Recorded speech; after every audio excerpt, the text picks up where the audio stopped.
61. Quel jour ça sera?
Maintenant que le Seigneur ajoute ses bénédictions au sujet un prophète qui rougit. Ce matin, nous étions très captivés par l'histoire d'un prophète qui a porté un vêtement d'occasion. Et nous savons, ce soir, selon le passage de l'Écriture de ce matin, que nous portons nous-mêmes un vêtement d'occasion. Nous, le vêtement. Et je suis si heureux que ce soit un vêtement d'occasion, car ce vêtement que nous portons maintenant, c'est un vêtement que Dieu nous a imputé à justice par Jésus-Christ. Et nous ne prenons pas le vêtement rongé par les mythes de la théologie d'un homme, qui était rongé par les mythes et les grillons et tout ça, et qui déclare que les jours des miracles sont passés et que l'omniprésence du Saint-Esprit n'existe plus. Mais nous portons un vêtement de sa justice, pas par notre propre capacité, mais par la capacité de notre Seigneur Jésus. Et lorsque j'arriverai au Jourdain, je veux être revêtu de son vêtement, m'appuyant sur le sien. Et la grande ombre de cette porte appelée la mort se trouve devant nous tous. Et à chaque battement de cœur, nous nous approchons davantage de cette grande brèche par laquelle tout homme et toute femme doit passer. Et quand j'arriverai à cette brèche, et vous aussi, les croyants, je suis si heureux de savoir que je n'irai pas là-bas avec la pensée dans mon cœur et dans mon esprit d'avoir accompli quelque chose de grand. J'irai en confessant et en reconnaissant que je suis un pécheur. Et en sachant ceci, je veux m'envelopper dans les vêtements de sa justice. Avec le témoignage suivant, je le connais dans la puissance de sa résurrection. En effet, quand il fera l'appel à sortir d'entre les morts, je veux en sortir. Maintenant, pour notre sujet de ce soir, faisons un récit vivant et imagé d'un jour en Israël qui se déroule plusieurs centaines d'années après l'époque d'Élie. Le règne d'Israël a connu bien des hauts et des bas. Et maintenant, notre scène se situe ce soir. Ce matin, notre scène se situait à l'époque où il y avait beaucoup d'imitations charnelles. Et nous avons vu que l'école des prophètes était là pour former des prophètes. Et ils étaient si naïfs qu'ils ne pouvaient même pas comprendre la puissance de Dieu. Ils pensaient que la puissance avait fait monter Élie et l'avait projeté sur la montagne quelque part. Et ils ont envoyé une équipe pour aller à sa recherche.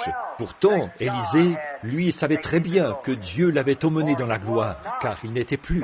Dieu l'avait enlevé et il a échappé à la mort en rentrant à la maison auprès de Dieu, sur un char de feu et des chevaux de feu. Et alors, nous avons vu que leur séminaire et les œuvres de leur propre théologie ne fonctionnaient pas. Il fallait l'élection et l'appel de Dieu pour faire un prophète de Dieu. Et maintenant, ce soir, nous trouvons Israël dans un état rétrograde. Israël avait ses hauts et ses bas. C'était le type même de l'Église d'aujourd'hui. Parfois, ils étaient dans les hauteurs. Ensuite, ils se trouvaient en bas, dans la vallée. Voilà ce qu'il faut pour nous faire apprécier les bonnes choses. C'est ce qu'on appelle la loi de contraste. L'homme noir d'Afrique n'a jamais su qu'il était noir, que sa peau l'était, avant de voir David Livingstone. Et il a dit, là, il s'est rendu compte que sa peau était noire, parce que celle de Livingstone était blanche. C'est un contraste.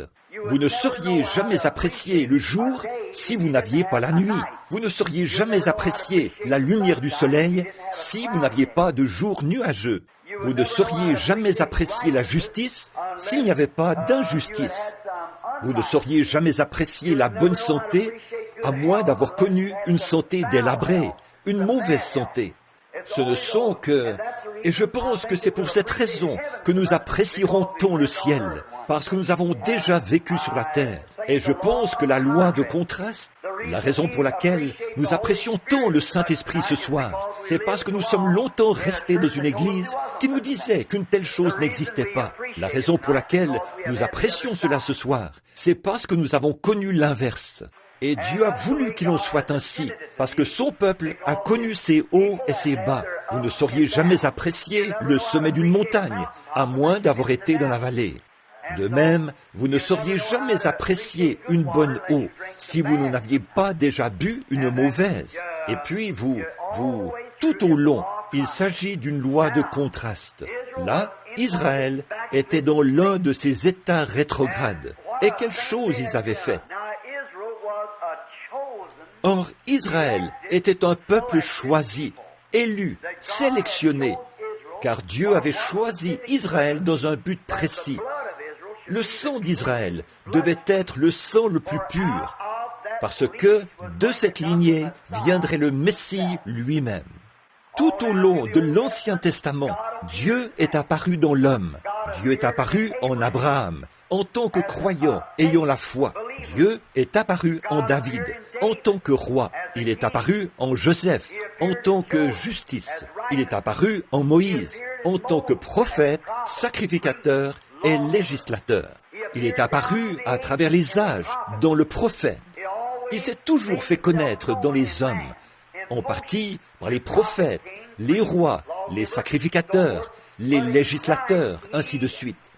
Mais en Christ, il a habité en lui la plénitude de la divinité corporellement, sachant que cet esprit devait finalement trouver un lieu de repos. Élie, c'était un homme de la justice de Dieu. Il a proclamé haut et fort la justice de Dieu. Et Moïse, lui, était un législateur. Soit vous vous conformez au mot d'ordre, soit vous partez. Dieu s'est représenté dans toutes ces choses. Mais quand il est venu en Christ, il était parfait. Toute la plénitude de la divinité corporellement reposait en Christ. Et Dieu s'est déjà représenté lui-même auparavant dans la plénitude. Dans le livre de la Genèse, selon l'ordre de Melchisédek, qui n'avait ni père, ni mère, ni commencement de jour, ni fin d'année, ni fin de vie. Et il était un sacrificateur, le roi de Salem, un sacrificateur de Dieu, du Dieu très haut, qui n'avait ni commencement, ni fin. Il était nul autre que la préfiguration du Seigneur Jésus-Christ. car il était le roi de Salem, qui est le roi de paix, qui est le roi de Jérusalem. Et il l'était par une préfiguration. Même le patriarche Abraham lui a donné la dîme. Il était une préfiguration de la venue du Seigneur Jésus. Le même Melchisédek a rencontré Abraham là-bas, dans les plaines, avant la destruction de Sodome et Gomorrhe. Et il l'a rencontré après Sodome et Gomorrhe, quand Abraham lui a donné la dîme de tout le butin qu'il avait pris au roi. Toutes ces choses sont des ombres qui préfiguraient Christ. Et maintenant, toutes les ombres des saints de l'Ancien Testament, leur haut et leur bas, étaient une ombre et un type, des exemples pour nous aujourd'hui. Alors, nous voyons qu'Israël ne devait pas faire de mariage mixte. Ils devaient se marier entre eux. Un Israélite ne devait jamais se marier avec quelqu'un des nations, car ils devaient garder leur sang pur. Et même, jusqu'à ce jour, je crois que le sang juif est le sang le plus pur sur la face de la terre aujourd'hui. C'est le sang juif. Ils sont toujours à la recherche de ce Messie, mais nous savons qu'il est déjà venu, et leurs yeux étaient aveuglés, afin que, par Christ, nous ayons une chance de nous repentir.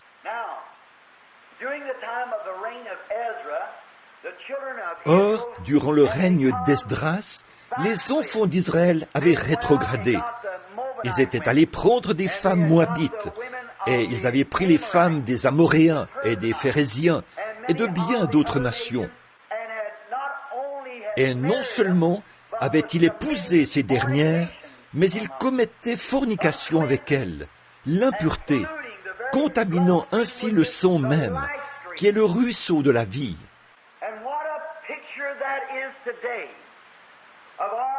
Et comme ce tableau reflète nos églises aujourd'hui, la manière dont elles s'éloignent de la bonne vieille ligne de conduite que Dieu a établie pour l'Église, les préceptes selon lesquels nous devrions vivre, l'Église est en train de commettre fornication avec le monde.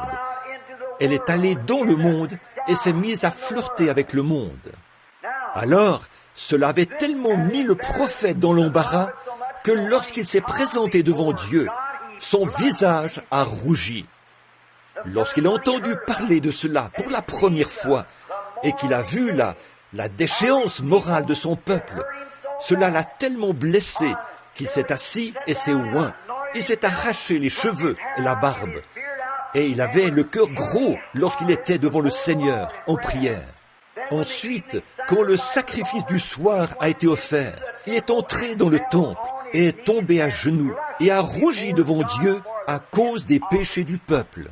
Maintenant, ce n'est pas à cause des rues malfamées du quartier des prostituées qu'il a rougi. Ce n'est pas à cause des ivrognes dans les lieux malfamés qu'il a rougi, quoique ce soit une très mauvaise chose. Mais c'est à cause du péché des élus qu'il a rougi.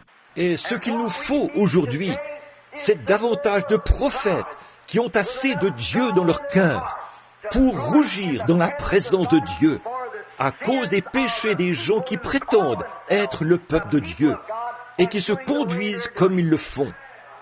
Comme nous avons couvert ce lieu de honte, la moralité de notre peuple, ce n'est pas un sujet facile à aborder. Je pourrais penser à beaucoup d'autres sujets qui seraient plus faciles à aborder.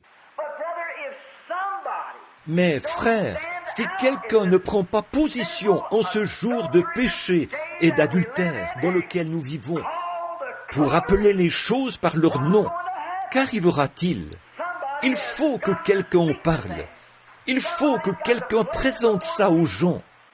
Peut-être qu'Esdras ne voulait pas le faire, mais c'était dans son cœur. Et quand vous voyez un serviteur de Dieu qui est si sincère qu'il tombe sur sa face, les mains levées pour prier Dieu, rougissant à cause de l'iniquité du peuple, alors vous verrez le début d'un réveil. Un homme ne peut pas rester dans la présence de Dieu. Une église ne peut pas demeurer dans la présence de Dieu sous l'effet de la repentance, sans que le Saint-Esprit ne descende et ne donne l'onction et la puissance pour commencer un mouvement suscité par Dieu, là, parmi ces gens. Ça ne peut pas faire autrement que d'arriver. Montrez-moi un homme, montrez-moi un autre Calvin, un autre Knox, un autre Finney, un autre Sankey, ou tous ceux qui ressentent le fardeau des gens et qui pleureront et prieront devant Dieu, la face contre terre.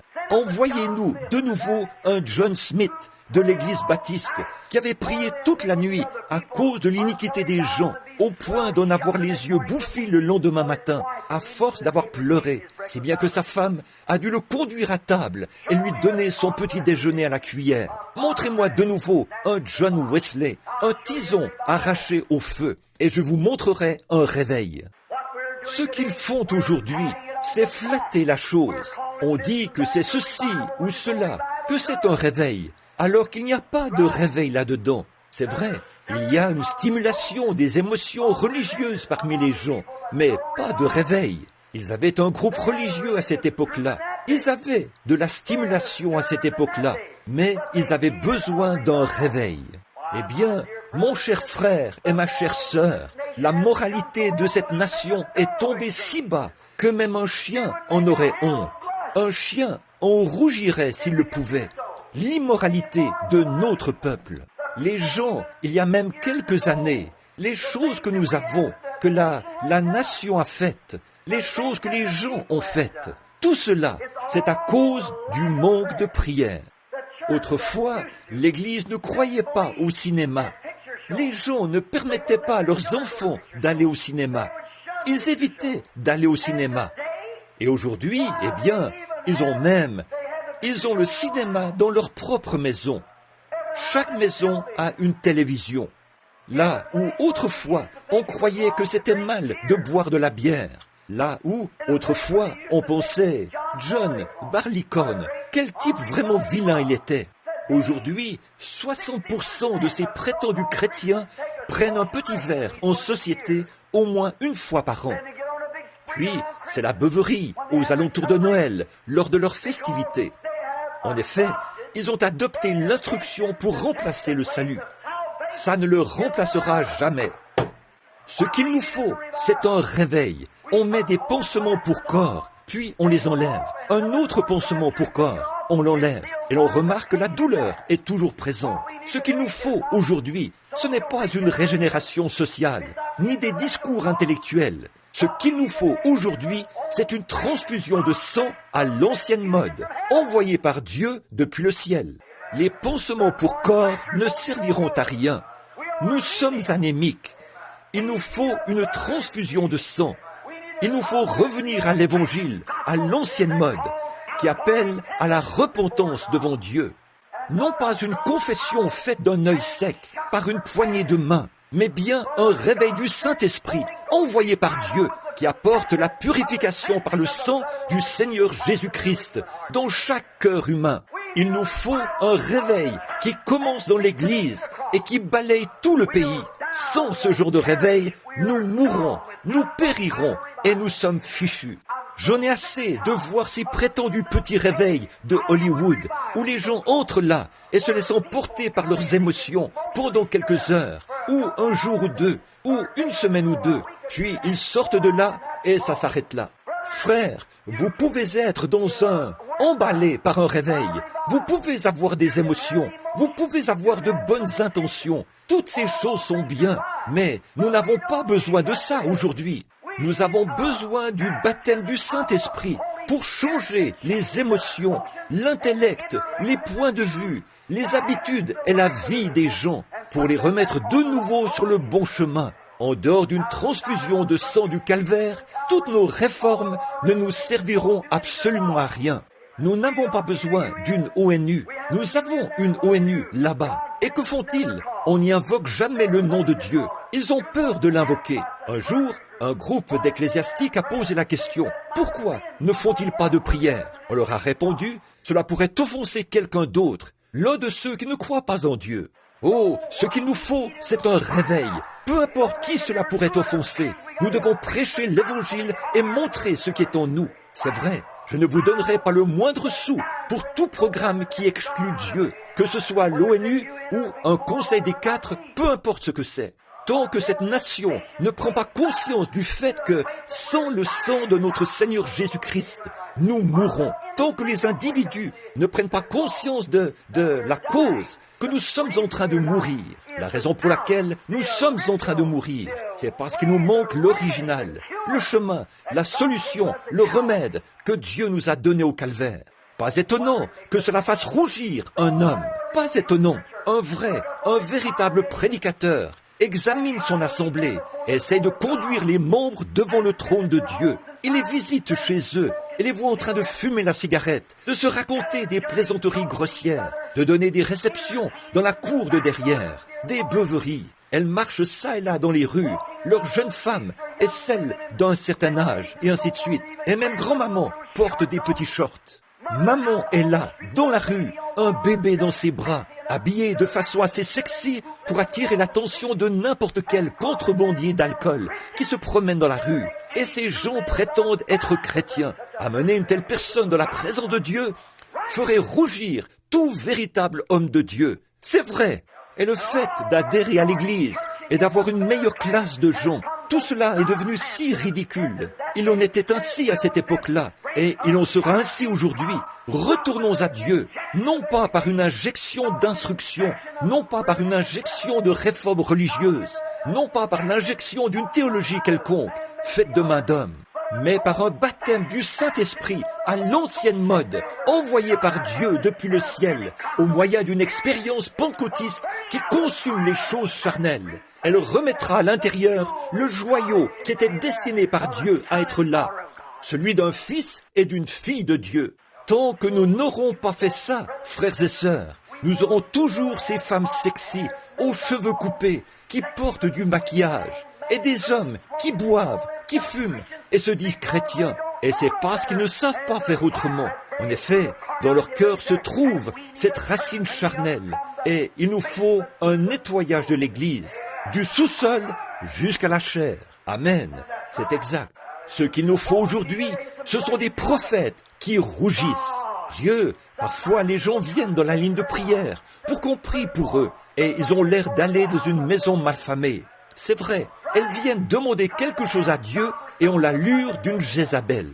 Ce qu'il nous faut aujourd'hui, c'est un grand ménage et quelque chose qui fait chaud au cœur. Des prophètes de Dieu qui se tiendront à la chair pour dénoncer ces choses, dire ce qui est bien et ce qui est mal, et prêcher l'évangile sans faire de compromis, si bien que les pécheurs tombent par terre et pleurent jusqu'à ce que Dieu envoie le Saint-Esprit pour mettre de l'ordre dans leur vie.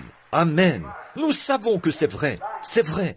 J'ai prêché ici il n'y a pas longtemps et j'ai dit que toutes les femmes de cette ville sont, d'une manière ou d'une autre, coupables d'adultère. Elles le sont. Les femmes se rendent ici, au centre-ville, et c'est à peine si elles peuvent s'acheter une robe sans qu'elles aient l'air d'avoir été versées là-dedans. Je ne suis pas ici pour... Il s'agit de ma propre église. J'ai le droit de prêcher ce que le Saint-Esprit me dit de prêcher. C'est vrai. Permettez-moi de vous dire ceci. Je ne vous critique pas, ma sœur. Mais le Saint-Esprit ne vous enseigne-t-il pas différemment? Si ce n'est pas le cas, je regrette de vous dire que vous n'avez pas reçu le Saint-Esprit. C'est vrai. Le Saint-Esprit, ce n'est pas de crier. Le Saint-Esprit, ce n'est pas de danser par l'Esprit. Le Saint-Esprit, ce n'est pas de parler en langue. Le Saint-Esprit, c'est la justice. Oh Dieu! Donne-nous un réveil du Saint-Esprit, de la justice envoyée par Dieu.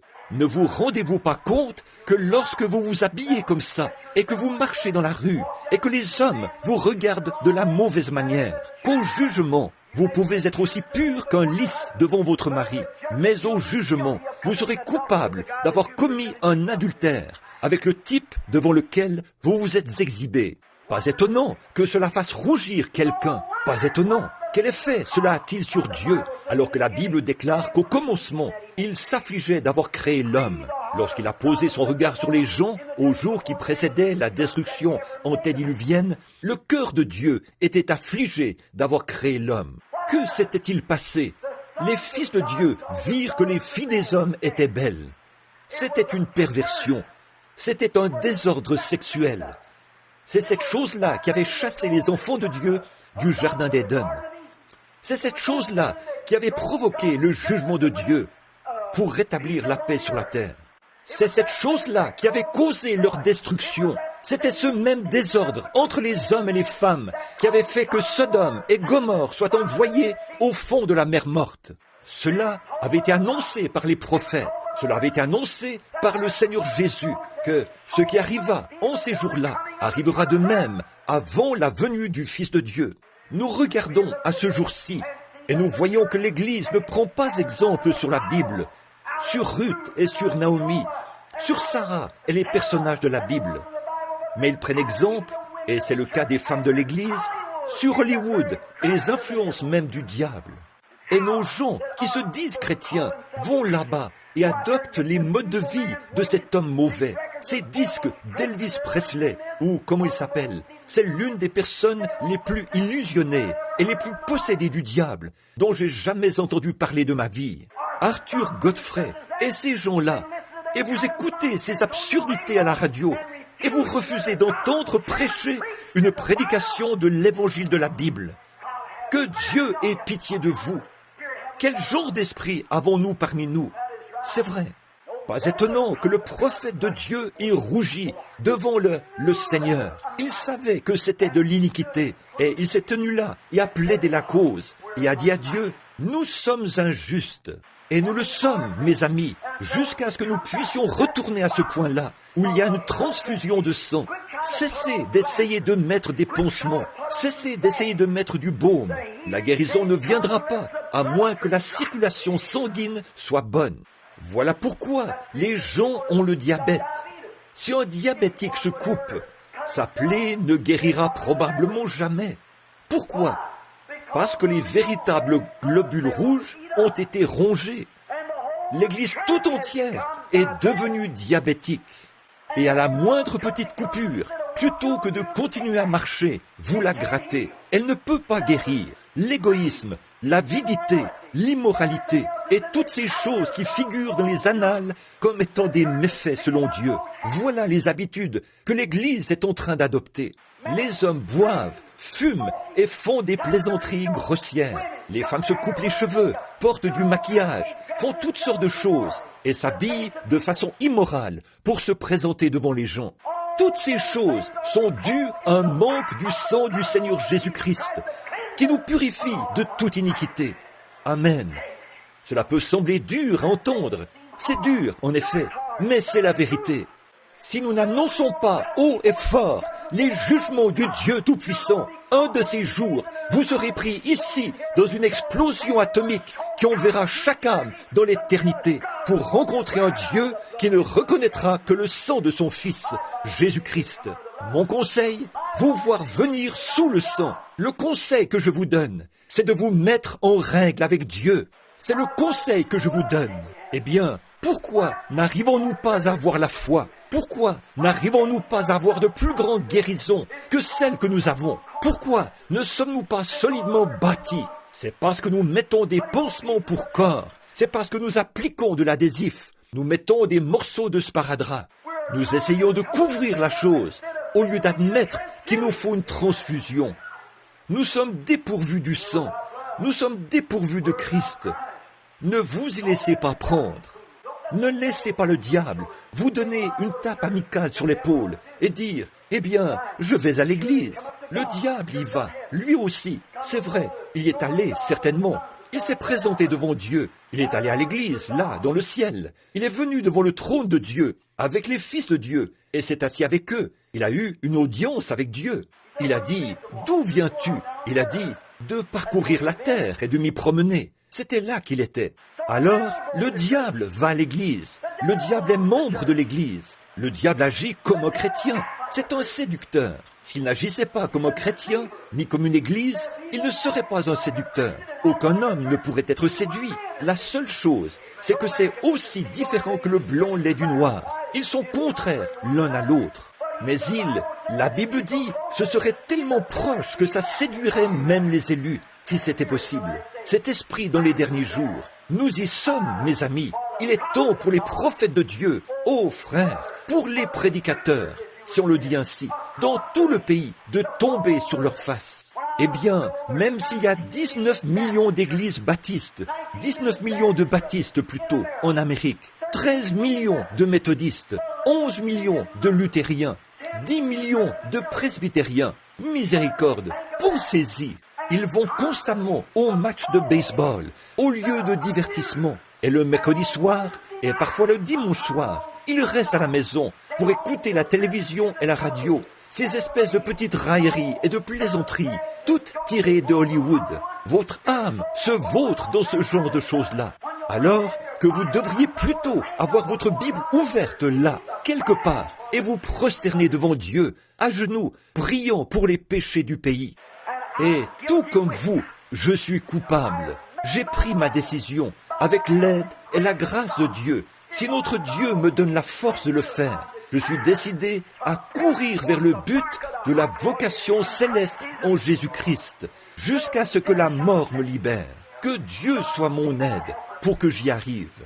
Aide-moi, voilà ma prière. En voyant les œuvres et en voyant les choses que j'ai vues et que vous avez vues, on traîne les pieds et on devient spirituellement anémique. Et ce tabernacle qui est connu dans le monde entier, ce petit endroit en bloc de béton situé au coin de la rue, Dieu vous a élevé devant la nation. C'est vrai. Je pense à David, à ce qu'il a dit un soir. Me voici, j'habite dans une maison de cèdre, et l'arche de mon Dieu habite au milieu d'une tente. Il a déclaré, je lui bâtirai une maison. Le prophète Nathan a répondu, fais tout ce que tu as dans le cœur, car Dieu est avec toi. Cette nuit-là, Dieu est apparu à Nathan et a dit, va dire à David, qui étais-tu, David? Je t'ai pris au pâturage, où tu t'occupais des brebis. J'ai rendu ton nom grand comme le nom des grands de la nation. Qui était-ce dans ce petit tabernacle, situé ici, un vieux bâtiment démodé et rejeté, situé à l'angle de la 8e rue et de la rue Penn, si bien que même la ville de Jeffersonville et les gens qui viennent avaient du mal à le localiser. Et aujourd'hui, Dieu, par sa miséricorde, vous a pris et a fait de vous un grand peuple. À Bombay, en Inde, on sait où se situe ce tabernacle. À Durban, on vous connaît. Tous ces autres pays. En Afrique, on sait où se situe cet endroit. En Inde, en Allemagne, en Angleterre, en Finlande, en Suède, en Europe, en Asie, tous ces gens, jusqu'aux îles de la Thaïlande, et dans ces endroits reculés, ils sont tous au courant. Et Dieu a fait de nous un exemple pour les gens.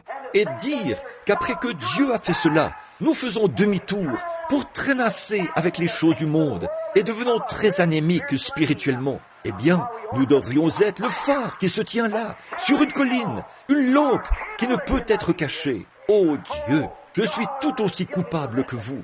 Ce que je veux dire, c'est que je veux une repentance à l'ancienne mode, envoyée par Dieu et un appel à revenir à Dieu, afin que les hommes et les femmes qui franchiront cette porte en béquilles sortiront d'ici sans elle.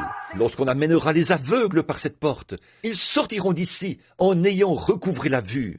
Lorsque les sourds entreront ici sourds, ils sortiront d'ici en ayant recouvré l'ouïe. Lorsque les pécheurs entreront ici, noircis et salis par le péché, ils sortiront d'ici lavés dans le sang de l'agneau. Ne pouvons-nous pas faire cela? Dieu a appelé Israël et a fait d'eux un exemple. Dieu nous a appelés et a fait de nous un exemple. Mais nous avons laissé tomber Dieu et cela nous fait rougir dans la présence de Dieu. De penser aux choses qu'il a faites pour nous. Comment il nous a pris des pâturages et nous a élevés. Comment il nous a fait connaître partout dans le monde. Comment il a fait de grandes choses pour nous.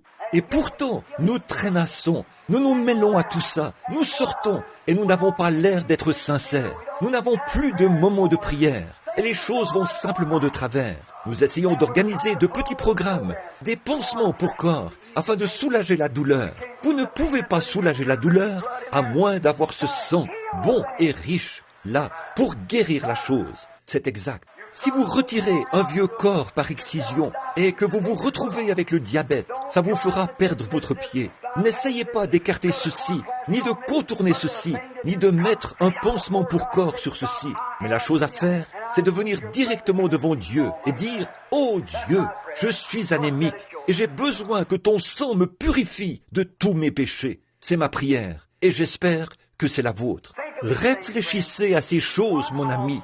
Un de ces jours, cela est tout autant susceptible de se produire le matin avant l'aube que dans 50 ans. une bombe roquette, une de ces bombes au cobalt ou à hydrogène pourrait, la nation entière est sur le qui-vive. Vous avez vu cela l'autre jour dans le journal, là où on demandait à la science, au Pentagone, d'expliquer les soucoupes volantes. Ce n'était pas un mythe, ce n'était pas quelque chose d'imaginaire. C'était réel, c'était une intelligence. Elle volait en formation de combat. Elle pouvait s'arrêter, elle pouvait se mettre en marche, elle pouvait s'arrêter. Ils pouvaient le voir. C'était une intelligence. Ils le savent. Les gens ont ri. Ils ont dit des soucoupes volantes. Ils se sont moqués de cela. Mais savez-vous à quoi je pense? Jésus a dit qu'avant sa venue, il y aura des signes en haut dans le ciel. Avez-vous remarqué? Avant de commencer, avant qu'il détruise Sodome et Gomorrhe, à cause de leur liaison perverse, il a envoyé des anges pour faire une enquête. Des anges sont descendus sur la terre au cours des quelques dernières années. On les a vus parmi les gens. Je parle d'honnêtes gens, lavés dans le sang, et qui en sont conscients. Ils se sont même tenus là et se sont fait photographier. C'est vrai. Des êtres angéliques ont fait une visite et ils ont rapporté au Père que le péché s'est tellement accumulé que les étoiles arrivent à peine à briller. La lune, le monde entier vacille, tel un homme ivre qui rentre la nuit. C'est vrai. Le péché parmi les chrétiens, parmi les élus, ils ont vendu leur droit d'aînesse pour la popularité. Le ministre a échangé l'évangile contre une rencontre sociale. Il a échangé l'évangile à l'ancienne mode, lavé par le sang, pour faire un discours intellectuel aux gens, pour prêcher des choses intellectuelles et parler de faits de société. Alors, il fait un mauvais usage de l'évangile. Bon nombre d'entre eux sont allés sur les champs de mission pour prêcher et ils ont fait usage de l'évangile à des fins personnelles, pour se faire de l'argent. Bon nombre d'entre eux possèdent de vastes granges et des voitures, des choses qu'ils n'auraient jamais possédées, des avantages personnels. Ce n'est pas le cas pour tous. Je suis reconnaissant qu'il y a encore un reste. À l'époque d'Esdras, quand Esdras s'est mis à pleurer et à dénoncer et à réprimander le péché, savez-vous ce qui s'est passé? Tous les élus qui ont fait confiance à Dieu se sont réunis autour de lui. Ce qu'il nous faut aujourd'hui, ce sont des hommes et des femmes que vos prédicateurs prêchent dans ces églises-là, qu'ils appellent le péché, péché, et qu'ils réprimandent cela. Le véritable peuple de Dieu se réunira autour de vous et restera avec vous. C'est vrai, il est temps de dénoncer et d'appeler les choses par leur nom, de faire la distinction entre le bien et le mal. Ô Dieu, accorde-le-nous pour que nous ayons le courage de le faire. Pensez simplement à ce qui pourrait arriver, comme je vous le disais ce matin, je crois, ou plutôt, j'ai entendu quelqu'un le dire, que sur un de ces guetteurs qui est aux aguets, j'oublie comment on appelle ça maintenant, qui guette les bombes ou les avions à venir. Il n'y a pas longtemps, une émission avait été diffusée quelque part, où il était dit qu'on avait fait sortir les grandes flottes avec 300 bombardiers à bord, sous lesquels étaient suspendues des bombes atomiques et des bombes à hydrogène. Il n'y a pas longtemps, au grand aéroport de Shreveport, un des garçons a été converti là-bas, lors de la série de réunions chez Frère Jack. Il a dit, nous avons des bombes atomiques qui sont suspendues dans nos hangars. J'ai dit, n'avez-vous pas dans les avions, et nous décollons et faisons nos entraînements avec, tous les jours. J'ai dit, n'avez-vous pas peur? Il a répondu, elles n'ont pas de détonateur. Toutefois, on est tellement sur le qui-vive qu'en l'espace d'1 minute, 60 secondes, on peut mettre les détonateurs en place et partir. Et les avions sont ravitaillés en carburant et prêts. Alors, ils pourraient s'envoler vers l'Angleterre tout de suite. De grands hangars sont installés dans les océans, partout. Et on dit à la Russie, osez larguer une seule bombe. Larguer une seule bombe atomique sur l'ONU ou quelque part là-bas. Et vous verrez ce qui va arriver. Que se passera-t-il? Il y aurait une attaque massive contre la Russie. Et si on faisait cela, et qu'on se mettait à larguer ces bombes atomiques et ces bombes à hydrogène, ça provoquerait une réaction chaîne qui brûlerait la Terre jusqu'à la mèche. Elle se dissoudrait. Vous savez, cela ne serait pas du tout en contradiction avec les Écritures, car la Terre sera consumée, et les cieux aussi. Les atomes de la Terre brûleront. Nous vivons à une époque dangereuse. Nous vivons à une époque où les hommes du monde sont morts de peur. Les grands hommes, ils ont peur. Il se demande qui fera sauter cette première bombe. Une fois que la première bombe explosera, ce sera là la mobilisation partout. Ce devrait être le temps le plus heureux qu'il y ait jamais eu pour le chrétien. Les temps vont changer, les vieux vont devenir jeunes. Oh là là, la mort va disparaître. Il n'y aura plus de maladies. Il n'y aura plus de réunions de prière pour les malades. Il n'y aura plus de réunions de prière pour les perdus. Dieu viendra chercher les élus des quatre vents de la terre et les rassemblera sous ses propres ailes. Et nous vivrons et régnerons avec lui pour toujours dans son ciel. Oh mon frère, ma sœur, mon ami, si vous n'êtes pas préparé ce soir, puissiez-vous l'être en cette heure-ci. Je vous invite à venir à Jésus-Christ ce soir et à recevoir. Vous qui êtes différents, vous qui savez que vous n'êtes pas là où vous devriez être avec Dieu, je vous invite à venir à l'autel avec moi. J'invite chacun de vous à venir ici, et pas seulement pour dire des mots, mais pour rester ici, jusqu'à ce que Dieu ait purifié votre âme de tout ce qui n'est pas comme lui, jusqu'à ce que vous repartiez d'ici une nouvelle personne. Ne repartez pas d'ici en ayant sur vous un pansement pour corps, mais repartez avec une transfusion de sang qui purifie votre sang et qui vous donne une nouvelle vie et une espérance nouvelle. Repartez avec le baptême du Saint-Esprit. Repartez non pas en criant, non pas en dansant, non pas... Ces choses-là sont très bien, elles ont toute leur place dans l'Église, elles ont toute leur place dans la Bible. Mais ce dont je parle, c'est du Saint-Esprit, l'amour de Dieu. Un jeune homme me parlait l'autre jour. Sa mère, une chère femme, je connais cette femme, je l'ai rencontrée une ou deux fois. Et elle a dit, « Oh chérie », a-t-elle dit à son garçon, « viens ici, je veux que tu regardes, j'ai de l'huile dans la main. » Eh bien, j'en ai aussi, c'est là que j'ai transpiré. Bon, elle a dit, « j'ai de l'huile dans la main. » Elle a dit, « que penses-tu de cela ?» Et le garçon a regardé sa mère et il a dit, « Maman, je veux te demander quelque chose. » Elle voulait qu'il prie. Elle voulait qu'il prie pour qu'elle ait une marche plus rapprochée avec Dieu. Et il a dit, « Quand l'huile est apparue dans ta main, cela t'a-t-il débarrassé de toute ta condamnation? Cela t'a-t-il donné une douce expérience avec Dieu lorsque l'huile... » Non, il a dit, « Alors, à ta place, je laisserai cela de côté. » Voilà tout. Oh, le monde religieux, les pentecôtistes, ils sont tous à la recherche du fantastique. Le monde instruit, soi-disant, le monde dénominationnel est à la recherche d'une grande solution qui peut améliorer leur dénomination et attirer encore plus de membres. 1 million de plus, vous savez. Et les nations sont à la recherche d'une sorte de service de police capable d'amener tout le monde à se soumettre et d'apporter la justice.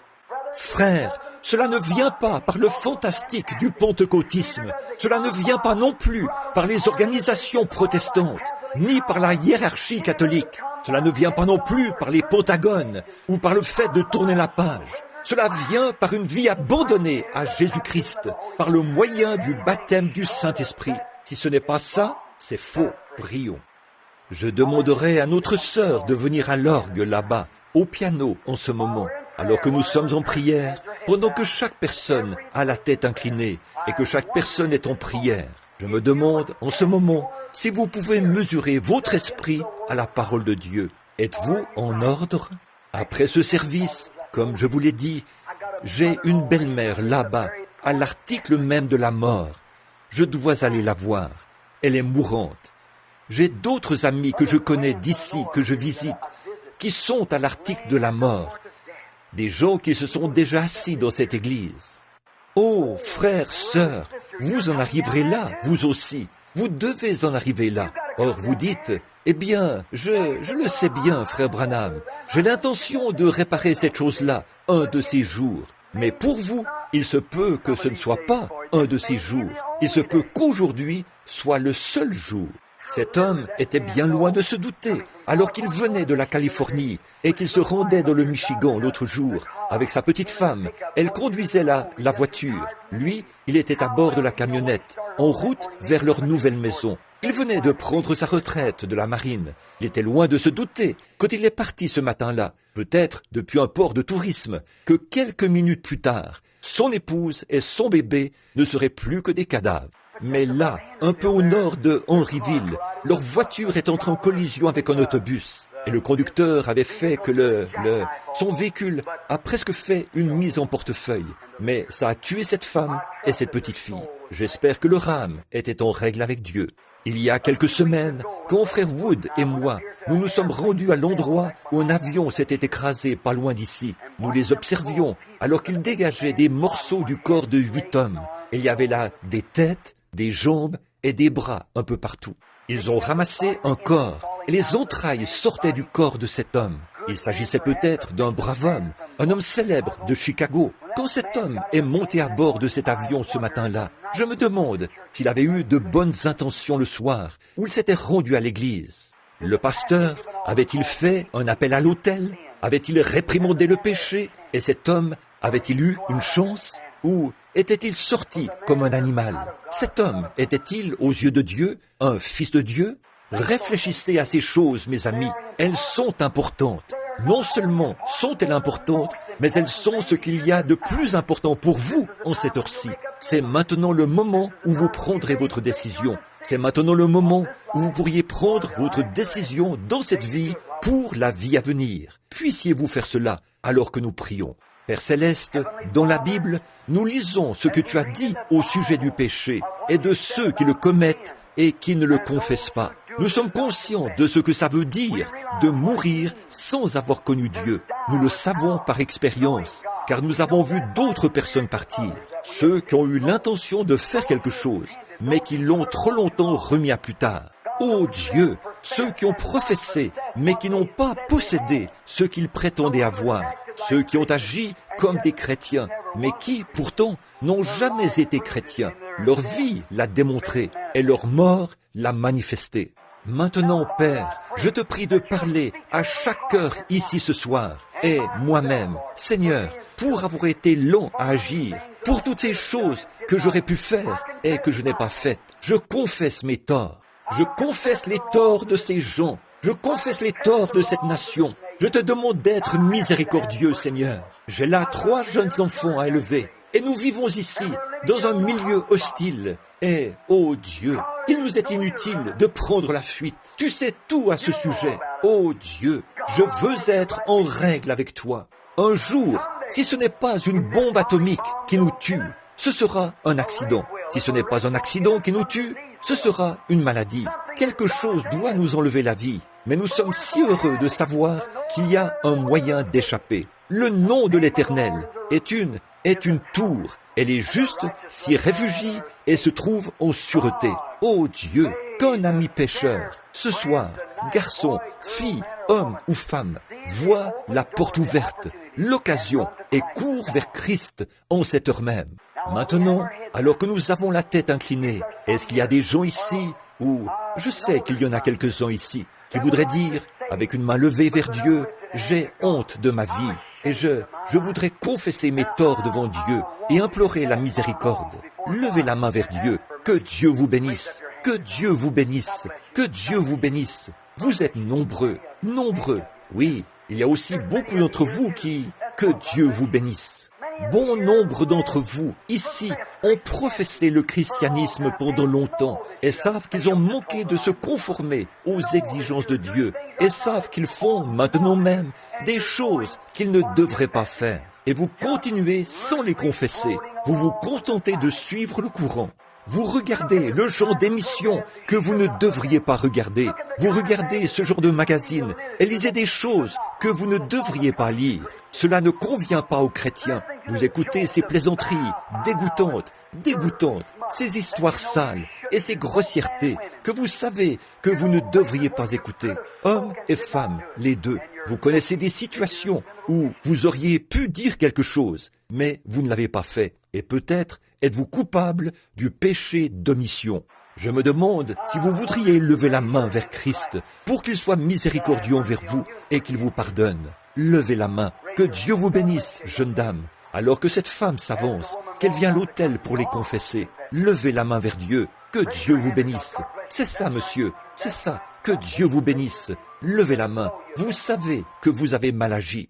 Je me demande si vous avez le courage, ce soir, de me rejoindre ici, à l'autel. Agenouillons-nous autour, ici, et disons, ô Dieu, sois miséricordieux envers nous tous. Nous avons besoin de toi. Que Dieu vous bénisse, madame.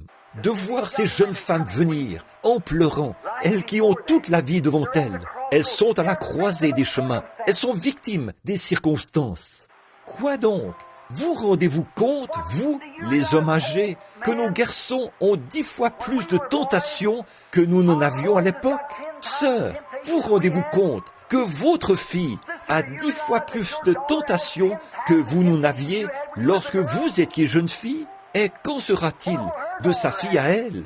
Regardez les choses, les tableaux que le diable est en train de peindre. Oh, il nous faut vraiment prier. Revenons à vous maintenant. Frères, vous rendez-vous compte que nous prions 2 fois moins que nos pères le faisaient? Pasteur, savez-vous que nous ne passons pas autant de temps à genoux que les pasteurs avant nous? Femmes, vous rendez-vous compte que vous n'instruisez pas votre fille et que vous ne priez pas avec elle le soir comme votre mère le faisait avec vous? Alors, qu'en est-il?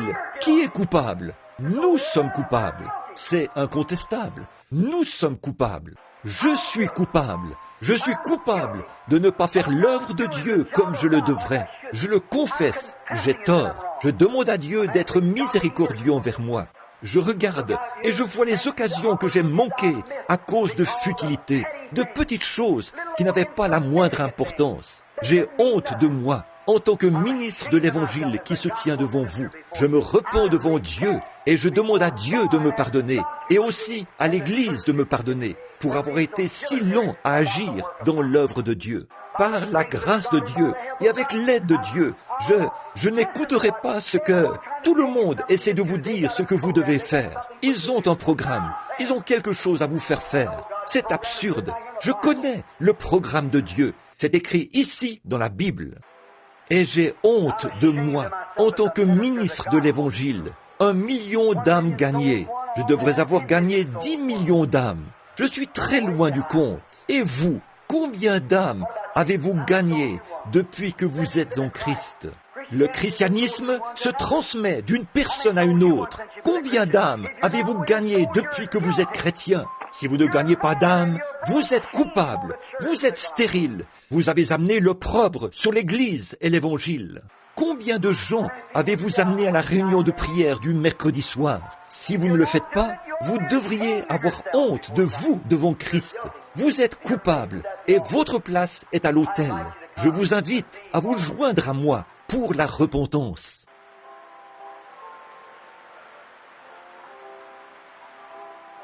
Alors, voulez-vous courber la tête et la garder inclinée un instant, alors que je ressens ma culpabilité et voudrais me repentir? Courbez simplement la tête. Notre Père Céleste, je m'incline à cet autel et demande le pardon de mon péché. Je demande le pardon des péchés de ceux qui sont autour de l'autel. Je demande le pardon pour cette Église, pour le corps national et international de croyants. J'implore la miséricorde pour nous, puisque nous avons été si lents à agir en ce qui concerne les affaires du royaume. Je te demande de pardonner nos péchés et d'ôter nos transgressions. Et pardonne-nous d'avoir été si stupides. Pardonne la stupidité des gens. Nous n'avons pas été à la hauteur. Nous avons opté pour l'exercice corporel. Nous avons fait des choses que nous n'aurions vraiment pas dû faire. Nous avons vraiment péché devant toi. Et en cette réunion de dimanche soir, Père, alors que nous voyons rougir ce prophète de la Bible, nous rougissons aussi ce soir. Je rougis devant toi à cause des péchés des gens. Les gens, ma nation, mon peuple, j'ai eu honte d'eux, Seigneur. De voir nos jeunes dames se promener dans les rues et se comporter comme elles le font. De voir la prostitution de jeunes hommes qui vivent n'importe comment. De les voir rester à la maison plutôt que d'aller à l'église et lire des magazines qu'ils ne devraient pas lire. Ils regardent des émissions non censurées. Ils écoutent des plaisanteries grossières de Hollywood. Ils écoutent ce vieux boogie-woogie, cette musique du diable concoctée par des hommes de mauvaise vie et à la conscience corrompue, sous l'influence du diable, afin d'inspirer les œuvres du diable. Oh Dieu, j'ai honte de moi, de ne pas avoir réprimandé ces choses comme je le devrais. Oh Dieu, ôte ma culpabilité. Je te demande de le faire. Je te demande de pardonner premièrement ces gens ici présents, nous tous. Aide-nous à nous lever de cet autel, de nouveaux hommes et de nouvelles femmes. Aide-nous à quitter ce lieu comme des chrétiens le devraient. Aide-nous à faire ceci, rejeter tout fardeau et le péché qui nous enveloppe si facilement pour que nous puissions courir avec persévérance dans la carrière qui nous est ouverte. Non pas en ayant les regards sur la télévision, ni en ayant les regards sur les comédiens de ce monde, mais plutôt ayant les regards sur le chef, le consommateur de la foi, le Seigneur Jésus-Christ, qui a méprisé l'ignominie de la croix et l'a porté pour nous et a souffert hors de la porte, afin qu'il puisse sanctifier le peuple par son sang. Purifie-nous de toute iniquité et prends-nous comme tes propres enfants ce soir et reçois-nous dans cette prière de la repentance. Et donne-nous, Seigneur, la paix et la joie. Et puissions-nous cette nuit, alors que nous serons tous dans nos lits, penser à la réunion de ce soir et aux conditions de ce monde que la Bible nous a révélées en ce moment. Puissions-nous, alors que nous y pensons, avoir des visages couverts de honte, et puisses-tu apporter paix et bonheur à chaque cœur. Nous nous repentons devant toi, Seigneur, sur cet autel. Ô Dieu, aide-moi alors que je m'avance par la foi et que je prie que ce soit ta volonté, que bien des centaines de gens puissent être gagnés pour toi. Et aide-moi à avoir la foi et le courage alors que je vais de l'avant, n'ayant les regards sur personne d'autre que toi, le chef et le consommateur de la foi. Ô Dieu, accorde-le. Pardonne chaque diacre de cette église. Pardonne le pasteur. Pardonne les laïcs, Seigneur. Pardonne chacun de tous ses péchés. Pardonne-nous, Seigneur. Pardonne chaque étranger parmi nous. Et puissions-nous sentir l'effet du Saint-Esprit dans notre vie, parce que nous nous humilions devant toi ce soir, en nous repentant de tout notre cœur, afin que tu nous reçoives et fasses de nous un peuple humble, tranquille, sanctifié, humble à ton service. Accorde cette bénédiction, Seigneur, à l'autel sur lequel nous sommes. Accorde-le et nous courbons notre tête et notre cœur devant toi. C'est au nom de ton Fils, le Seigneur Jésus, que nous le demandons. Amen et Amen.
Le long de l'autel ce soir, parmi mes frères qui sont ici à l'autel, je suis heureux de voir ce soir qu'il y a presque autant d'hommes que de femmes. D'habitude, ce sont les femmes qui peuvent être facilement brisées. Leur cœur, il y a quelque chose chez elles. On arrive facilement à les toucher à cause de la féminité. Et ce sont des dames. Et on arrive parfois à les toucher. Mais je suis si heureux de voir que le Saint-Esprit peut également toucher les hommes et les amener à l'autel. Et je me demande combien d'entre vous à l'autel, qui sont agenouillés maintenant, sentent qu'ils se sont consacrés à Dieu et qu'ils sortiront d'ici ce soir pour mener une meilleure vie par la grâce de Dieu et accomplir plus de choses pour le royaume de Dieu et pour sa cause. Voudriez-vous lever la main vers Christ si vous êtes autour de l'autel? Dites, je crois qu'en ce moment, je me suis repenti. Que Dieu vous bénisse. Combien d'entre vous, là, sentent que vous vous êtes repentis à votre place, que vous voulez mieux faire, que Dieu vous bénisse. Maintenant, levons-nous. Vous, ici à l'autel, tournez-vous de ce côté-ci, si vous le voulez bien. Maintenant, vous qui êtes ici à l'autel, levez la main là-bas pour montrer que vous désirez qu'on prie pour vous, pour que vous puissiez avancer. Voulez-vous lever les mains pour l'indiquer à ceux qui sont dans l'auditoire? Très bien. Maintenant, vous, là, à l'autel, levez les mains pour montrer que vous aussi, vous désirez qu'on prie pour vous, pour que nous, Dieu nous aidera à le faire. Que le Seigneur Jésus vous bénisse. Maintenant, n'oubliez pas le service du dimanche soir. As-tu un mot à dire, Frère Neville? Mardi et mercredi soir, où se trouve cette mission? 1628 West Market, mardi et mercredi soir prochain. Et puis, samedi et dimanche, je serai à Madisonville, au Kentucky, à l'auditorium là-bas. Et de là, nous irons à New York. Bon, la raison pour laquelle nous vous laissons partir de bonne heure, c'est parce que j'ai une belle-mère qui est très très malade et on réclame ma présence. Maintenant que... As-tu un mot à dire, Frère Neville? Rien. Courbons la tête un petit instant pendant que nous prions. Très bien. Lentement maintenant.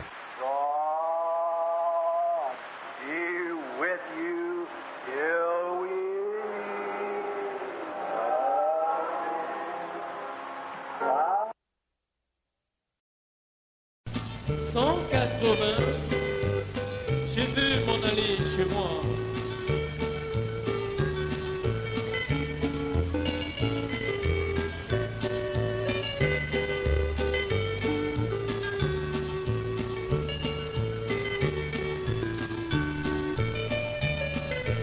Je voudrais m'en aller au-delà du Jourdain. Je veux m'en aller chez moi. Chez moi c'est la fête, ma joie est éternelle. Je veux m'en aller chez moi. Et le courage, c'est la fin de la course. Allons à la maison. C'est la fin des combats, le repos éternel.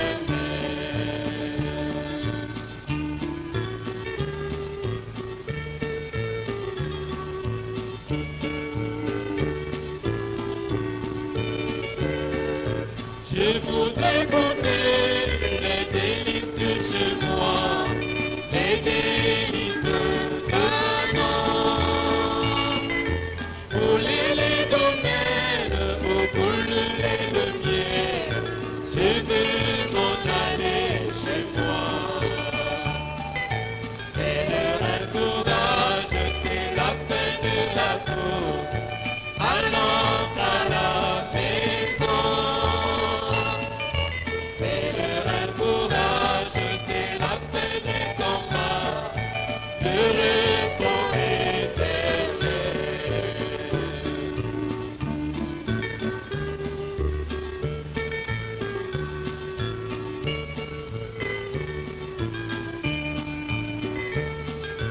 Comme une colombe, je voudrais m'envoler là-haut vers le Maurice. Affronter l'orage, nuages et tempêtes, je